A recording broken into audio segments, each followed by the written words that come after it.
Ek bring vir julle goeie nuus, ek bring vir julle vrede. Romeine 10 vers 15. Hoe lieflik is die voete wat die goeie nuus van vrede bring, wat die goeie nuus van heil bring. Kom ek lees vir julle Jesaja 52 vers 7. Hoe lieflik op die berge is die voete van hom wat goeie boodskap bring, wat vrede verkondig, wat 'n goeie boodskap bring van die goeie, wat verlossing verkondig, wat vir Sion sê, jou God is jou koning. 3 skrifgetuies wat bevestig dat ware vrede kom deur gehoorsaamheid aan die Torah. So bind ons nou vrede aan gehoorsaamheid aan Torah?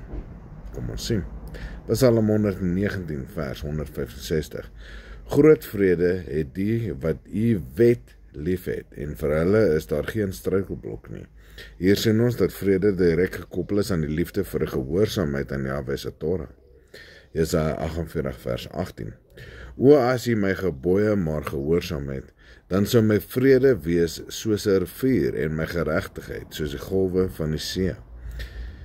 Hier wys Jesaja dat gehoorsaamheid aan die gebooie, die Torah, vrede bring soos 'n vloeiende rivier.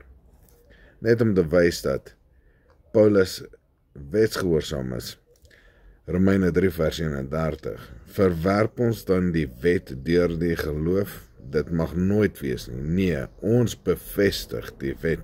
Paulus maak duidelik dat die geloof nie die Torah verwerp nie, maar dat die Torah steeds geldig is en bevestig word deur die ware geloof wat tot lewe in vrede lei. En die derde getuie, Spreuke 3 vers 1 tot 2. My seun, vergeet nie my wet nie. Laat jou hart my gebooie bewaar, want hulle sal jou baie dae byvoeg en jare van lewe en vrede.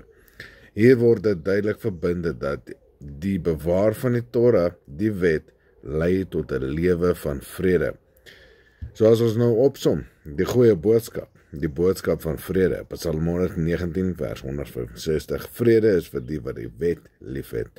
Jesaja 48 vers 18, vrede is soos 'n rivier deur gehoorsaamheid aan die gebooie. In Spreuke 3 vers 1 tot 2, lewe en vrede deur die bewaring van die wet. Moenie mislei word nie.